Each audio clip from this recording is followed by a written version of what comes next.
Assalamualaikum warahmatullahi wabarakatuh. Perkenalkan, saya Sabil Alfaiz dari Universitas Paramadina jurusan Ilmu Komunikasi dengan NIM 123206011. Di video kali ini saya akan membahas tentang strategi organik dan strategi non-organik yang dilakukan sebuah brand di Instagram. Yang pertama adalah strategi organik yang dilakukan Greenfield di media sosial Instagram. Dilihat dari media sosialnya, Greenfield lumayan aktif dalam membuat konten di media sosial Instagram, setidaknya 3-5 konten yang dibagikan per minggu. Menurut saya ini sangat bagus dilakukan karena tidak menggunakan promosi, dan justru karena tidak menggunakan promosi itulah konten-kontennya terlihat fresh dan menarik. Konten yang disajikan juga sangat beragam dan inovatif, berisikan kegiatan, event, ide campuran bahan, makanan, dessert, minuman, dan banyak yang lainnya.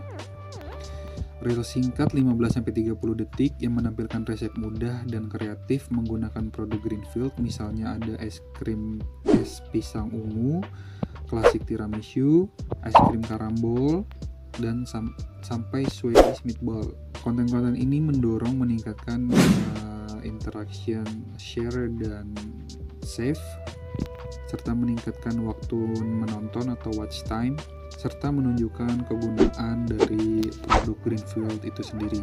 Konten organik Greenfield sangat edukatif dan menarik dengan storytelling yang baik, serta pemanfaatan event dan kolaborasi konten dengan challenge berhadiah yang sekaligus sebagai konten promosi mereka. Konten plan dari Greenfield sendiri sangat menarik dan eye-catching, di mana konten-kontennya memiliki tone warna yang serasi. Mungkin untuk menyelaraskan dengan produknya yang warnanya hampir-hampir sama. Gaya komunikasi pemasaran menggunakan strategi soft selling, di mana Greenfield tidak berfokus pada penjualan langsung atau hard selling, tapi membangun citra merek melalui konten-konten yang diunggah dengan konsistensi upload, dengan rata-rata upload 3-5 konten per minggu. Elemen visual disertakan dengan jelas bersama dengan konten yang relevan, tidak berlebihan dan menarik.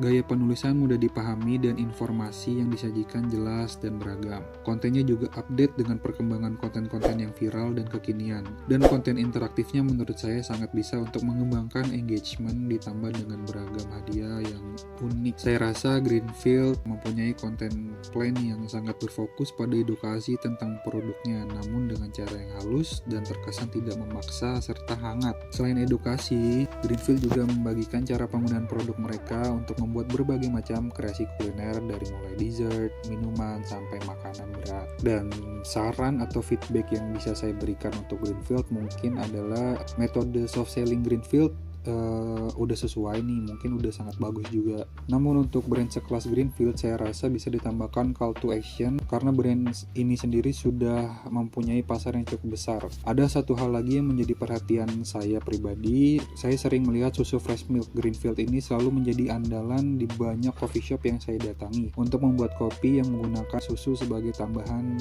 rasanya. Namun di konten plan Greenfield ini seperti tidak ada konten yang related dengan kopi tersebut ataupun event tentang kopi itu sendiri. Mungkin untuk menambahkan interaksi dan engagement bisa ditambahkan konten yang coffee related, karena rata-rata barista dan penikmat kopi adalah Gen Z yang aktif di media sosial, dan penikmat kopi lainnya juga saya rasa aktif juga di media sosial dengan range umur 25-30-an. Konten bisa berupa membagikan momen di Instagram Stories atau challenge menarik, membuat kreasi kopi menggunakan Greenfield dengan hadiah yang menarik. Lalu yang kedua, saya akan membahas strategi non-organik yang dilakukan sebuah brand kopi dengan username setjangkir.lagi. Di sini saya mendapatkan sebuah postingan yang dibuat promosi oleh brand tersebut dengan reach mencapai 6.785 dan 5.778 dari iklan terakhir. Dari reach ini mendapatkan impression sebanyak 8.526 impression, dan dari iklan terakhir sebanyak 7.573 impression. Dari reach dan impression tersebut, konten promosi ini mendapatkan interaction post sebanyak 78 interaksi, di mana rinciannya ada 68 likes, 2 komen, 6 save, dan 2 share. Di sini ada yang menarik di mana angka save ini lumayan tinggi dari angka komen dan share-nya. Ini menandakan bahwa konten promosi yang dilakukan oleh Sejangkir.lagi ini berhasil membuat orang yang melihatnya atau orang yang terpapar konten ini memiliki ketertarikan tentang kopi dari Sejangkir.lagi ini. Bisa dengan kopinya, atau penasaran dengan tempatnya, atau menjadi salah satu referensi untuk ngopi di Jakarta juga. Setelah interaction, ada juga profile activity, di mana total dari profil activity ini sebanyak 165 dengan rincian profile visitnya sampai 52, dan dari iklan terakhir sebanyak 36 profile visit. Dari external link tab sebanyak 6, dan dari iklan terbaru sebanyak 5 external link tabs, dan penambahan 7 followers dari iklan tersebut. Ini lumayan tinggi juga ya, 7 followers dari 2 hari melakukan iklan post Instagram. Dari iklan tersebut, profile visit terakhir yang didapatkan adalah 136 dengan biaya per visitnya sebanyak Rp687, dan total dari iklan promosi tersebut adalah Rp93.500. Ini lumayan murah sebenarnya, karena lumayan berhasil juga soalnya. Jadi ini masih termasuk oke lah, masih bagus, dan saya rasa masih worth it untuk dilakukan promosi. Selain dari rincian reach impression dan profile visit tadi, di sini juga ada beberapa tambahan dari lokasi orang yang terpapar, gender, dan umur.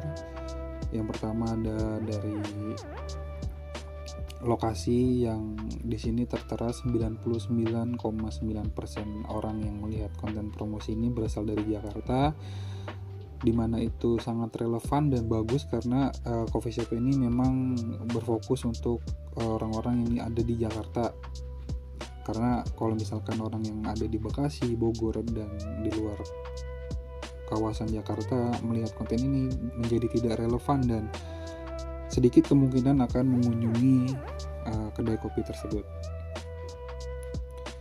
Dan dari gendernya ditunjukkan 69,1% laki-laki yang melihat dan 30,9% wanita. Dari sini menunjukkan bahwa konten ini memang berhasil membangun promosinya, karena yang saya tahu memang laki-laki dominan untuk menyukai kopi dan pergi ke coffee shop. Perempuan memang banyak juga, tapi laki-laki saya rasa lebih dominan. Dan umur orang yang terpapar konten tersebut cukup beragam, dan yang paling tinggi ada di umur 25-34 tahun, di mana rate-nya mencapai 60,2%, disusul oleh umur 18-24 tahun dengan rate 25,8%, lalu yang terakhir umur 35-44 dengan rate 13,9%. Ini menunjukkan bahwa konten promosi ini memang berhasil menggait pasar orang-orang yang sedang suka-sukanya dengan kopi gitu. Ini umur remaja dari Gen Z sampai milenial masih dapat 25-34, dan memang umur-umurnya lagi suka ngopi dan pergi ke coffee shop, dan lagi suka-sukanya nyari coffee shop yang bagus. Saya rasa konten promosi yang dilakukan oleh Sejangkir.lagi ini memang cukup efektif dan berhasil meningkatkan brand awareness dan meningkatkan reach yang mereka punya. Dari data-data ini juga saya mempelajari bahwa untuk brand yang udah lumayan punya nama, memang lebih baik menggunakan strategi organik, karena untuk membangun citra lebih baik lagi, dan untuk produk yang belum terlalu banyak orang tahu, lebih baik menggunakan strategi non organik untuk membangun brand awareness dan meningkatkan brand engagement. Saya rasa sekian dari apa yang bisa saya sampaikan. Kurang lebihnya mohon maaf. Wassalamualaikum warahmatullahi wabarakatuh.